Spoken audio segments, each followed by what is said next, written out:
मेरे प्यारे दोस्तों, मैं professor doctor Gautam Anant, professor and head secretary और 2024 का एमपी कॉन्टेस्टेंट। आज दिनांक 14 फरवरी 2026।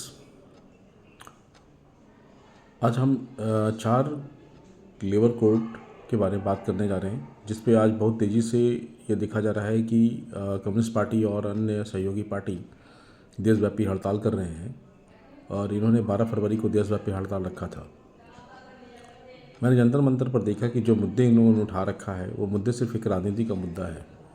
जैसे हड़ताल पे पाबंदी एक मुद्दा था उनका, दूसरा यूनियनबाजी पर रोक ये उनका एक मुद्दा था, और वर्तमान की सरकार ने जो किया है वो शायद सही है बहुत हद तक, क्योंकि ये लाल झंडा का जो मनमानीपन है, जो यूनियनबाजी है और हड़ताल बाजी है, इससे देश का प्रगति नहीं बल्कि इसका देश का जो है ना दुर्गति होता है। और सारी सरकारें जहाँ जहाँ पे कम्युनिस्ट की सरकारें रही हैं वो सिर्फ इन्हीं मनमाने ढंग से जो उन्होंने हड़ताल किया है, वो हड़ताल के कारण ही उनकी अवगति हुई है। रशिया का विघटन होना, बात बात पर पूरा हड़तालें, काम रोक देना, काम नहीं करना, जो उनके लिए एक विघटन, एक आर्थिक मंदी का दौर जो उन्होंने देखा है, वो सिर्फ इन्हीं सब चीज़ों की वजह से है। लेकिन इसके विपरीत चाइना ने जो हड़ताल पे पाबंदी लगा रखा, काम पर जोर रखा, जिसके कारण उसके देश का प्रगति हमारे देश से भी कहीं ज़्यादा तेज़ी से हुआ है। हालांकि वो हमसे बाद में आज़ाद हुआ, हम 47 में आज़ाद हुए और वो 49 में आज़ाद हुआ, लेकिन उनकी देश की प्रगति हमसे कहीं तेज़ है। वो इसलिए है क्योंकि वहाँ पे हड़ताल और यूनियनबाजी बंद की गई है, काम पे ध्यान रखा गया है, क्योंकि पूरी देश ही कम्युनिस्ट है। हमारे देश में कम्युनिस्ट की सरकार नहीं है, और हम यदि हम लिफ्ट में बैठते हैं और कम्युनिस्ट की बातें करते हैं तो देश की अवगति ही होगी। क्यों? क्योंकि हर बात के पीछे हम हड़ताल करेंगे, और ये ज़रूरी है। यदि आपको सत्ता में आना है तो आप अच्छी बातें करो, मैं ये नहीं कहता।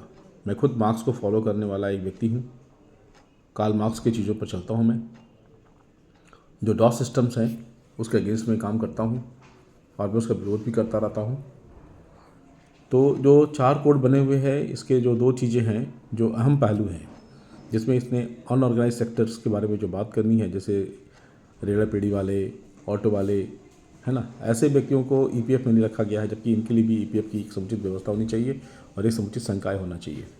न्यूनतम मजदूरी जो 10,000 आज के डेट में 7,000 से लेकर के 10,000 के बीच में है, ये 7,000 से लेकर के 10,000 के बीच में है। जो ईपीएफ काट करके लोगों के हाथ में 5,000 रुपये आता है, वो बहुत ही कम है, जो डेली वेजेस से बहुत कम पड़ती हैं। और ये बिगाड़ का बिगाड़ का जो लेबर रूल्स हैं और जो वेजेस हैं, वो वेजेस बहुत ही कम है।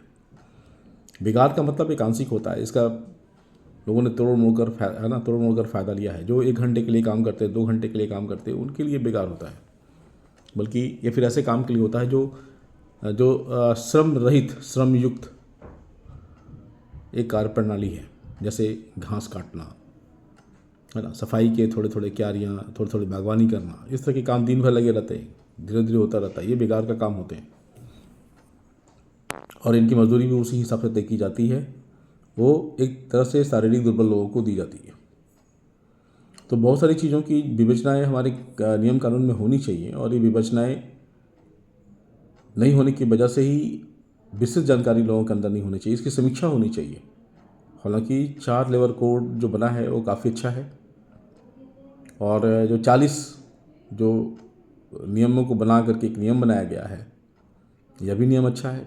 लेकिन एम्प्लॉयमेंट के नियम के तहत जो कॉन्ट्रैक्ट का जो रूल्स है, जो सरकार जिसे फॉलो करती है, आज का सारी के सारी क्लास 4 और क्लास 3 की नौकरियां इन्होंने कॉन्ट्रैक्ट पर संविदा पर दी है, जो गलत है। संविदा पर कुछ ही नौकरी दी जा सकती है, सारी नौकरियां संविदा पर नहीं हो सकती है।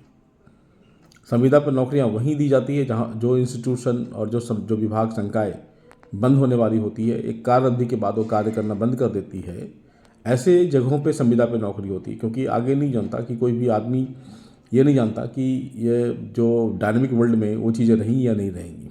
जैसे मनरेगा का बंद होना, है ना, जहाँ पे बहुत सारे अनएम्प्लॉयमेंट की बात हो गई कि लोगों ने इनका विरोध किया कि मनरेगा क्यों बंद हो गई, बीबीगिरी चालू हो गया।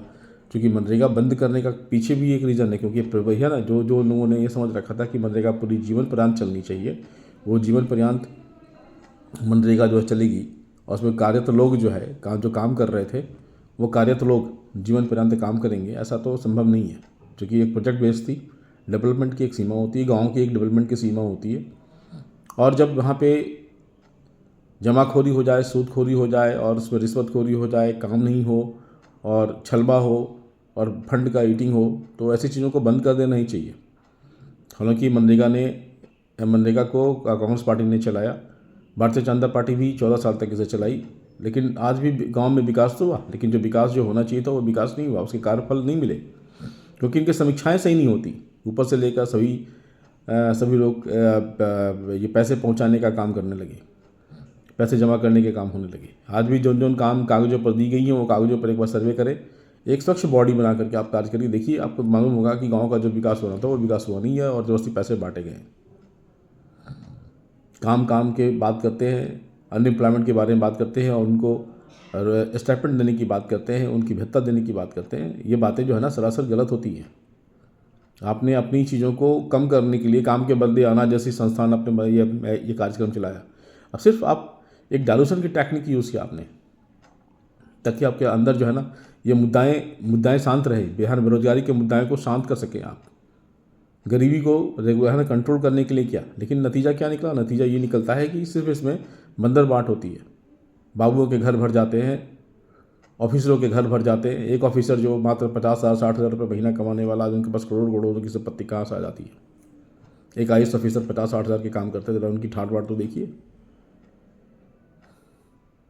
तो ये सब चीज़ें बहुत ही दयनीय स्थिति है। इस देश को सुधारना बहुत ही मुश्किल होता जा रहा है, जब हमारा देश का रक्षक ही हमारा भक्षक हो गया है, और हमारे अधिकारों की रक्षा करने वाले जो संविधान में लिखी गई ये शंकाएँ हैं उनकी रक्षा करने वाले लोग यहाँ देश में भक्षक बन के बैठे हैं, और ये सरासर गलत है। चीज़ें इंडिपेंडेंट होनी चाहिए, किसी के कंट्रोल में नहीं होनी चाहिए, इनकी अलग ऑर्गेनाइजेशन होना चाहिए। गवर्नमेंट को जब तक एडमिनिस्ट्रेशन से अलग नहीं करेंगे तब तक हम स्वच्छ रूप से कोई भी चीज़ काम नहीं कर पाएंगे, और ना ही हमारा देश का विकास हो पाएगा। हमने हर जगह पे एक पॉलिटिकल ब्यूरोक्रेटिक कंट्रोलिंग सिस्टम बना रखा है, कंट्रोलर दे दिया है। जैसे डिस्ट्रिक्ट में जितने भी मनरेगा के काम चलेंगे वो सारे देख रेख जो है ना मनरेगा के अधिकारी के साथ साथ है ना, वो जिला अध्यक्ष जो है, अधीक्षक को उसके जो है ना ये उसके संज्ञान लेंगे। और संज्ञान क्या लेते हैं? वो काम हुआ नहीं हुआ ये देखते हैं। कहीं साइड पे जाते नहीं है, DM साहब तो कहीं जाते ही नहीं है, उनको तो फुर्सत ही नहीं है नेताओं के पीछे पीछे घूमने के लिए। IPS लोग सारे IPS लोग मंत्रियों की सुरक्षा में लगे रहते हैं। हमारी सुरक्षा, जनता की सुरक्षा कौन कर रहा होता है? और जनता की सुरक्षा के नाम पर क्या होता है? ये ठोले जिसको बोलते हैं, कांस्टेबल बोलते हैं, ये लोगों के चने भुने खाते रहते हैं, रेंडा पड़ी वाले से उठा के सब्जियां ले आते हैं वहाँ से। तो ऐसी विकृत सिस्टम हमारे देश में बना हुआ है। और दिल्ली की बात करें तो रेड़ा पेड़ी वाले, ठेला लगाने वाले लोगों को कोई रजिस्ट्रेशन नहीं है, कोई जगह नहीं दी गई है, जो कहीं भी कुछ भी लगाता है, मेट्रो के किनारे और कहीं भी लगाता है। गलती इनकी नहीं है, गलती यहाँ के संकाय की है, उन लोगों की गलती है जो नगर पालिका में काम करते हैं। ये नगर पालिका में काम करने वाले लोग किस चीज़ के चुनाव लड़ते हैं, मुझे ये अभी तक समझ में नहीं आई। ना तो वहाँ प्रॉपर सफाई होती है और ना ही इनके लिए कोई विस्तृत कोई व्यवस्था की जाती है। सरकारी ज़मीनों पर सब जगह पे देखिएगा तो कोई किसी न किसी पार्टी के कार्यकर्ताओं का या फिर उनके नेताओं का एक अधिकार बना लेता है। नहीं कुछ बनता है तो ये लोग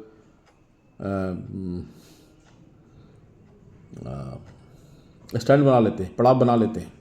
rickshaw stand, auto stand, tempo stand, car stand ऐसे बना करके पैसे लेते हैं। 50 रुपये 100 रुपये घंटा लेते हैं। ये नगर पालिका ने भी लोगों ने टेंडर निकाल रखा है, कमाने का धंधा बना लिया। 5 गुंडों तत्वों को जो है ना टेंडर दे देते हैं और लोग वसूल करते हैं। तो ये पूरा देखने के लिए मिलेगा आपको। जब करोल बाग जाएंगे तो वहाँ पर आपको सारी जगह पर कहीं न कहीं छोटे छोटे स्टैंड्स लगा करके नगर पालिका जो है सर के है ना पैसे का जो है आगाही करती है। जिसे देखो वही पैसा कमाने में लगी हुई है, धन बनाने में लगी हुई है। कोई इसकी समीक्षा नहीं होती है। और ज़्यादातर कौन होते हैं? रूलिंग पार्टी के लोग होते हैं। भारतीय जनता पार्टी 14 साल से काम कर रही है, कभी इसका ध्यान उधर गया ही नहीं है। भाई टेंडर किस चीज़ का निकाल रहे हो?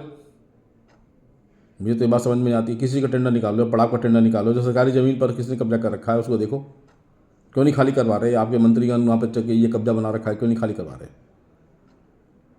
और यदि वो लेते भी हैं तो उन्हें लीज पे दो, अपने ऑफिस खोलें, जनता के काम में लगे। ऐसी व्यवस्था तो होनी चाहिए ना। आज हमारे पास भी, हम भी चूँकि वहाँ से लड़े हैं, हमारे पास भी कोई जगह ज़मीन नहीं है। साउथ दिल्ली से मैं भी चाहता हूँ कि मेरे पास भी कोई जगह ज़मीन हो, थोड़ी बहुत हो, ताकि लोगों की सेवा कर सकें। हम उनकी बातें सुने, उनकी बातों को सरकार तक पहुँचाएँ और सरकार से मिल करके जो है ना उनकी समीक्षा करें और प्रदेश की प्रगति, राज्य की प्रगति और क्षेत्र की प्रगति को आगे बढ़ाएं। मैंने लोगों को कहा था कि ये मजदूर उनको संगठित किया जाए, और जो ऑर्गेनाइज सिस्टम में काम कर रहे होते कोई प्रॉब्लम ही नहीं है, लेकिन जो अनऑर्गेनाइज सेक्टर में काम कर रहे होते हैं उनकी प्रॉब्लम्स होती हैं। तो मैं प्रधानमंत्री और आज राज्य की सरकार से मैं 2-3 मांगे करता हूँ इस वीडियो के माध्यम से कि पहला, और अनऑर्गेनाइज सेक्टर को आइडेंटिफाई करें, लेबर कोर्ट को डायरेक्ट करें कि लेबर इंस्पेक्टर और लेबर कमिश्नर जा कर के सर्वे करें कि कितने लोग अनऑर्गेनाइज सेक्टर में काम कर रहे होते हैं, उनकी रजिस्ट्री बनाएं।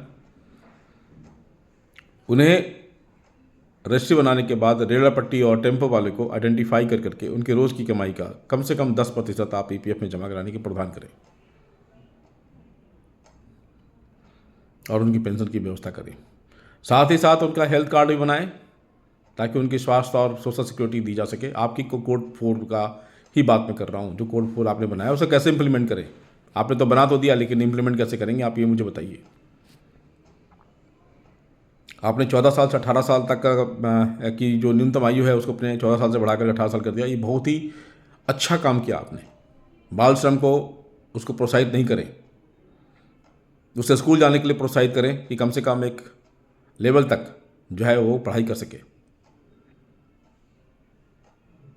कम से कम वो 10th क्लास तक, या फिर 10th क्लास पास भी नहीं करे तो कम से कम 10th क्लास तक हो जाए, पढ़ा लिखा हो, ताकि एक अच्छा वोटर बन सके। वो जबरन स्कूल भेजना होगा आपको, उनकी रिहेबिलिटेशन की पूरी व्यवस्था करनी पड़ेगी। आपने एक क्लाउज लगाया है ना कि आप असिस्टेंस के रूप में आप उसे काम ले सकते हैं, घर के काम में ले सकते हैं। क्यों घर के लिए काम ले सकते हैं आप? भाई घर में उनके क्या, घर में कोई भी कितना ही बड़ा हो उसके घर में बच्चे नहीं हैं क्या? तो अपने बच्चे से काम कराएं। ये लेबर कोर्ट में ये नियम क्यों है? तुम बच्चों से काम कराएं, घर के काम में काम लें, है ना, उद्योग धंधों में काम लें। क्यों?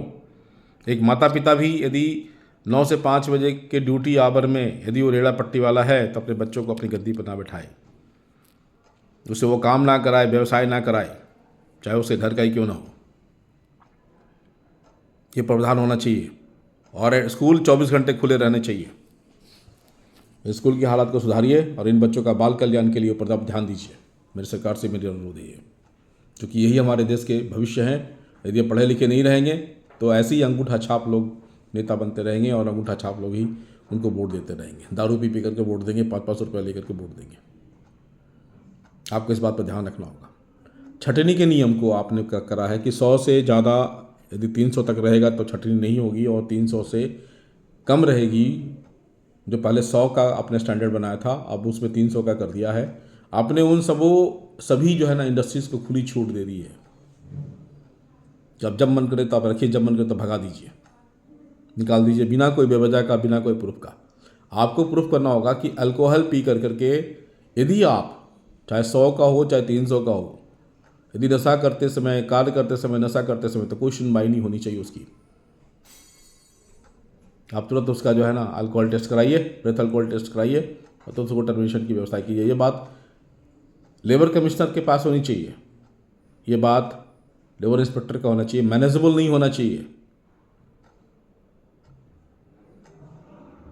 ये बात जो है ना। कोई भी जुरिडिक्शन से इसके लिए मत दीजिए। आप बाहर से फोर्स भेजिए, बाहर से टीम भेजिए, बाहर के लोग आए, औचक निरीक्षण करें।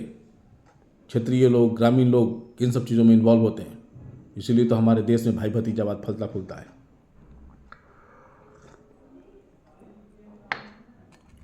नौकरी में जा रहे सारे सिस्टम है, एलडीसी यूडीसी सारे सिस्टम्स हैं, कभी भी किसी को एक कैडर नहीं दीजिए। होम टाउन में तो पोस्टिंग ही मत दीजिए। स्टेट में हम तो बोलते हैं स्टेट में ही पोस्टिंग मत दीजिए।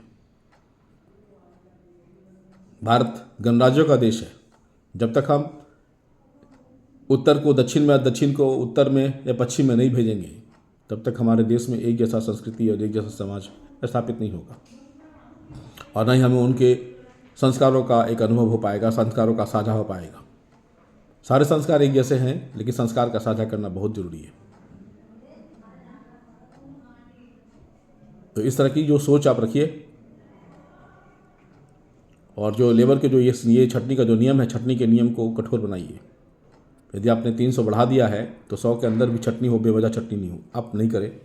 और ऐसा अधिकार भी आप किसी एम्प्लॉयर को ना दें, क्योंकि 100 की संख्या में काम करने वाले मजदूर कोई छोटी मोटी जगह नहीं होती। एक तो आपने यूनियन ख़त्म कर दिया, हड़ताल नहीं करने का अधिकार, हड़ताल करने का भी अधिकार ख़त्म कर दिया। तो बेचारे ये लोग क्या करेंगे? ये लोग किसको अपनी बातें कहेंगे, कैसे कहेंगे? कोई कहने का कोई जरिया नहीं है। और आप तो हमारी बातें सुनते नहीं है। हम तो रील बना बना के भेजते रहते हैं, बातें कहते रहते हैं, सरकार तक पता नहीं जाती है कि नहीं जाती है बातें। कोई माध्यम ही नहीं बचा हमारे लिए। धरना प्रदर्शन पर लाठीचार्ज करते हैं। ईस्ट इंडिया कंपनी की शासन चलती रहती है यहाँ। तो आप कुछ त्रुटियों को संशोधित करें। स्टाइपेंड आप जो दे रहे हैं, बच्चों को जो स्टाइपेंड दे रहे हैं इंटर्नशिप में 12,000 12,500, क्या सोच के दे रहे हैं आप?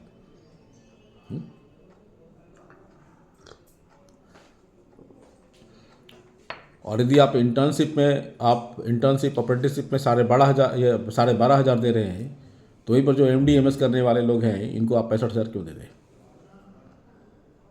इनके 13,000 रुपये होनी चाहिए। आपने तो दुर्गति बना रखा है देश का। भाई पढ़ना है, काम करना है, सीखना है, तो काम तो शिक्षा से सीखा जाता है, बिना पैसे का सीखा जाता है। यदि आप काम नहीं करेंगे तो सीखेंगे कैसे? आपने मेडिकल साइंस को देख लीजिए, इंटर्नशिप है, इंटर्नशिप को कितना 12,500 रुपये की ये है। MSMD में 65,500 की है स्टाइपेंड है। SR है, भाई SR बन गया तो क्या नाइट ड्यूटी नहीं करेगा वो? नाइट ड्यूटी तो SR को ही करना चाहिए, जो सीनियर रेजिडेंट है, जो पढ़ करके लिखा होता है उसको करना चाहिए। फिर JR1 JR2 JR3 जो MD स्टूडेंट्स हैं उनको पैसे क्यों दे रहे हैं? ये प्रधान क्यों है? आप जबरन इस तरह का ड्यूअल नीति अपना है, दोहरी नीतियाँ अपनाते हैं, और आप इस तरह से बहस क्रिएट करते हैं, चॉस क्रिएट करते हैं देश में इसी तरह से करते हैं। स्टूडेंट्स को स्टूडेंट्स ही रहने दें, मेरी गुजारिश है आपसे। यदि देते भी हैं तो न्यूनतम भत्ता दें, लाइफ स्टाइल दें, उनको अच्छा हॉस्टल दें, अच्छा वातावरण दें, प्रोजेक्ट बेस दें कि कोई प्रोजेक्ट पे काम करता है तो काम कराएं, तब उनको स्टाइपेंड और बढ़ाएं। तो अप्रेंटिसशिप के इस नियम को भी आप लागू करिए और सोचिए, इस पर विवेचना करिए, समीक्षा कीजिए। ये जो डिफरेंट सेक्टर से आप उसका सजेशन लीजिए। आपने PhD स्टूडेंट्स को कितना दे रहे हैं? 20,000 25,000 दे रहे हैं। रिसर्च इंस्टीट्यूट कितना दे रहे हैं? 10,000, ये 25,000 35,000 रुपये दे रहे हैं। कितने कम पैसे में काम करा रहे हैं आप? ये आपको समझ में नहीं आ रही, लेकिन आपको 65,000 रुपये जो स्टूडेंट्स को MD और MS स्टूडेंट्स को दे रहे हैं, ये आपको दिख रहा है, जबकि इन्हें तो देना ही नहीं चाहिए थी। डिग्री लेने आए, पढ़ने आए हैं।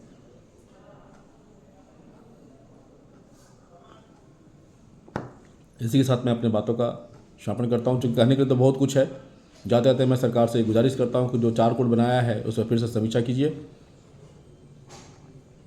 और आपके बहुत ही अच्छे चीज़ जो मैं बता रहा हूँ, वो 12.5 घंटे का नियम है कि 12.5 घंटा काम करते हैं, प्रतिदिन काम करते हो तो 4 दिन तक ही काम करनी है, 2 दिन आपका अवकाश का है। इसको भी लागू करिए, ये बहुत अच्छी नियम है ये। क्योंकि सैटरडे संडे ऐसे भी लोग काम नहीं करते हैं, तो ऐसे ही मत करिए। और ये सबको दीजिए, ये अधिकार सबको मिलना चाहिए, हमें भी मिलना चाहिए कि मैं 12 घंटा काम करूँ, हफ्ते में 4 दिन करूँ, 3 दिन अपना घूमूँ फिरूँ, आराम करूँ, या फिर अपना काम करूँ। जय हिंद, जय भारत।